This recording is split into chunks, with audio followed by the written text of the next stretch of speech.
大家好，今天呢，我继续给大家分享来了美国才知道的一些事情。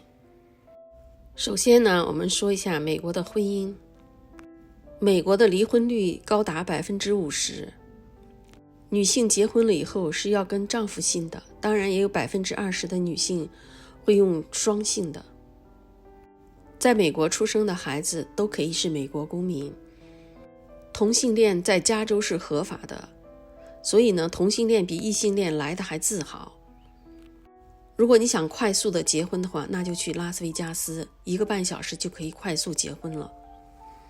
在美国的单亲家庭比比皆是，同居不结婚者司空见惯。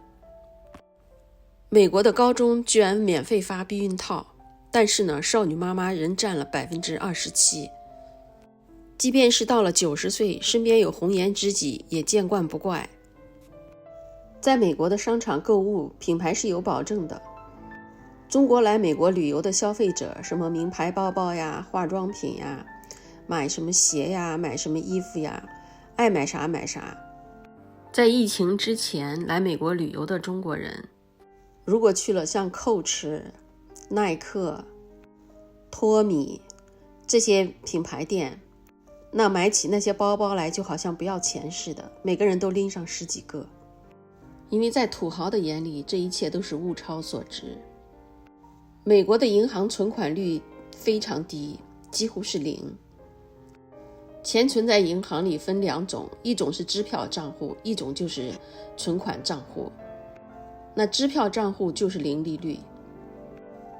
大部分的美国人是不善于存钱的。每年的 Black Friday 是感恩节后的星期五，这一天呢是全年物品最大的 on sale， 就看你有没有本事去血拼了。我在美国生活这么多年，黑色星期五我也就是10多年前去过一次，以后再也不去了。为什么呢？人太多了，然后你可能会买回来一堆你不需要的东西。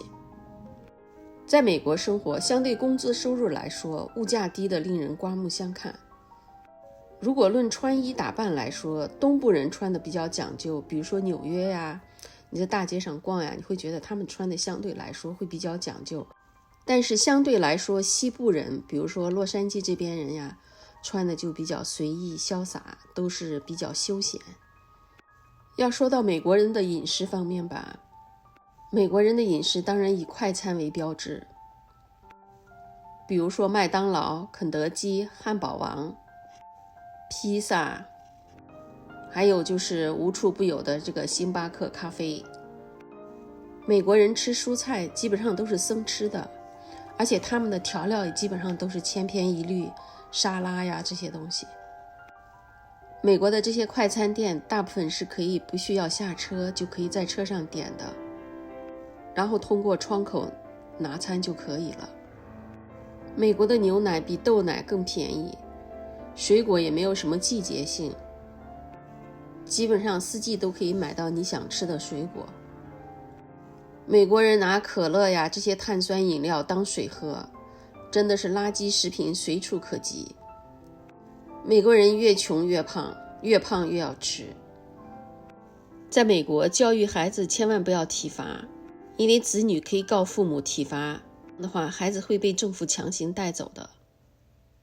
在美国任何事情都可以被告或者是告，美国人也动不动就喜欢报警。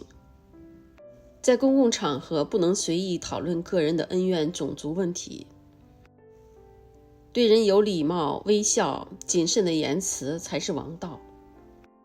在美国呢，个人信用非常重要，欠债不还，轻则影响购买力，严重的话连工作都找不到，租房子也会受影响，那就更不要说买房子了，买车了。美国人 90% 都自称信仰上帝，因此呢，教堂也是随处可见的。美国人虽然可以合法的持有枪，但是呢，开枪打小动物，比如松鼠、野鹿、兔子或啄木鸟都是犯法。但是呢，开枪打死闯入你家地盘的陌生人却不犯法。动物本来是宠物，但是呢，在美国，宠物猫狗应该和人一样对待它们，可以一起睡觉，一起亲热。如果你去超市购物，把动物单独留在车上，被人发现了是可以举报你的。